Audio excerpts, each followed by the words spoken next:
Halo semua, perkenalkan nama saya Samuel Prando Situmorang dengan NIM 22311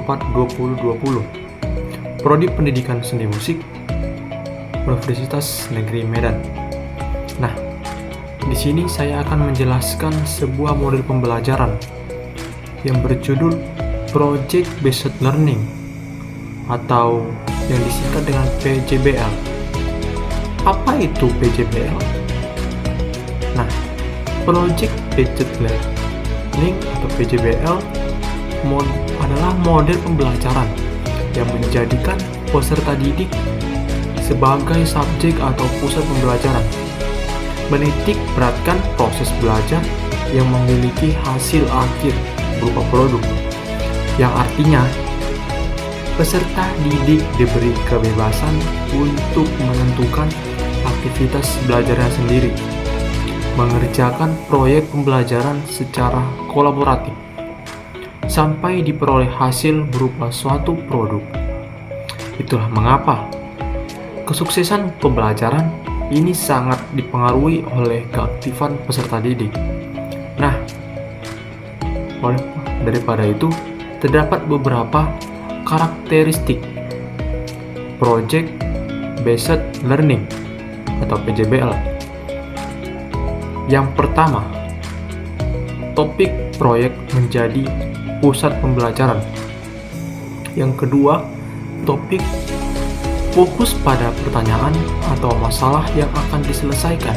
Yang ketiga, proyek melibatkan siswa pada penyelidikan konstruktivisme siswa.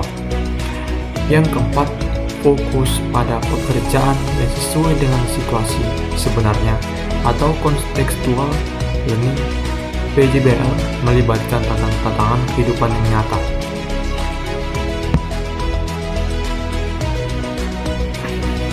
Nah, yang kemudian kita akan masuk ke dalam langkah-langkah model pembelajaran PJBL. Yang pertama, menentukan pertanyaan mendasar.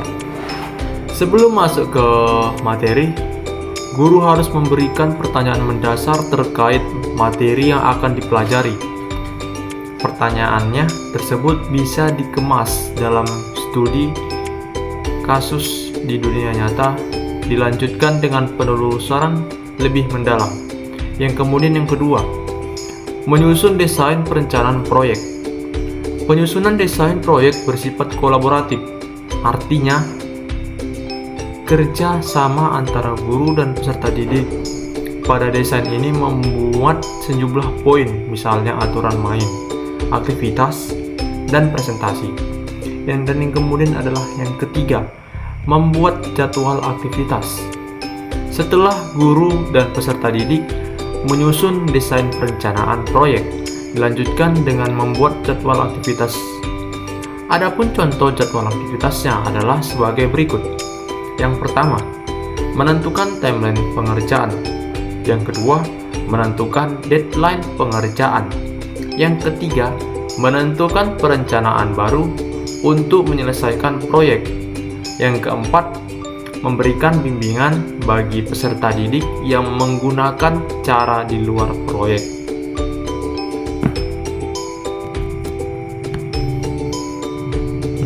Kita masuk yang keempat, menguji hasil kinerja peserta didik.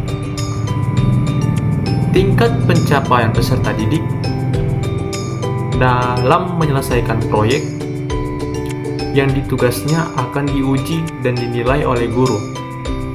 Penilaian ini diharapkan bisa memberikan umpan balik bagi pemahaman peserta didik.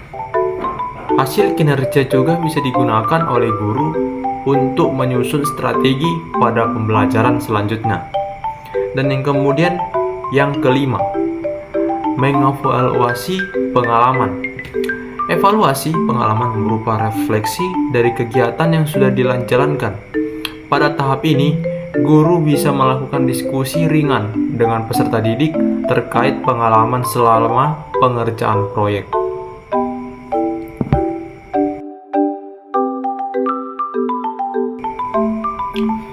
Nah, dan kemudian kita akan masuk ke dalam tujuan project based learning.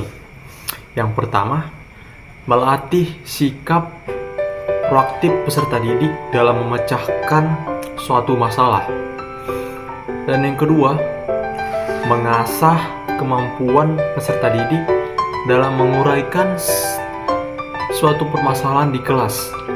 Dan yang ketiga, melatih sifat kolaboratif peserta didik.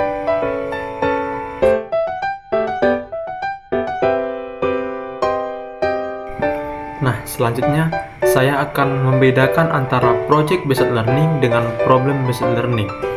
Kenapa saya membedakannya? Karena terkadang orang-orang itu susah membedakannya. Karena sama-sama menjadikan peserta didik sebagai subjek pembelajaran. Oleh karena itu, saya akan merilis perbedaan antara project based learning dan problem based learning. Yang pertama, project based learning cenderung dihubungkan dengan pengajaran di sekolah dasar dan menengah. Yang kedua, dimulai dengan subjek pertanyaan esensial atau pembimbing. Yang ketiga, diselesaikan dalam waktu yang agak lama, beberapa minggu sampai berbulan-bulan. Dan yang kemudian, problem based learning. Yang pertama itu digunakan pula dalam pengajaran di sekolah dasar dan menengah. Namun, asal mula di strategi ini dipergunakan di pendidikan kesehatan dan persiapan profesional. Yang kedua, diselesaikan dalam waktu yang pendek atau singkat. Yang ketiga, hasil pembelajaran hanya solusi dalam bentuk tulisan atau presentasi.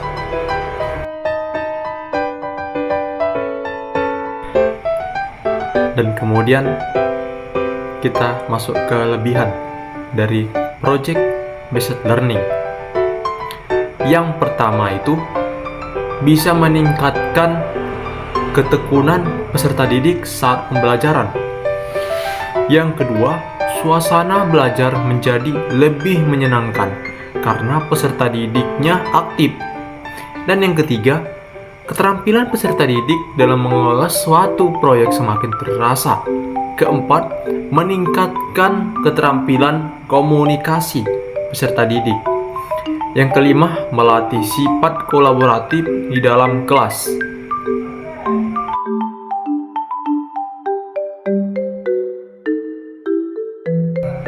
Nah, yang kemudian, selain ada kelebihan, pasti ada kekurangan lah, ya enggak sih?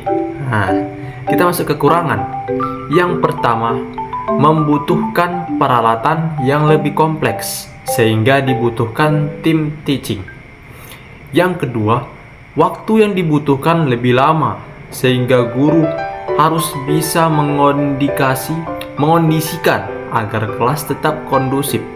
Yang ketiga, perbedaan topik yang diberikan oleh guru bisa menimbulkan ketidakpahaman peserta didik tentang keseluruhan topik.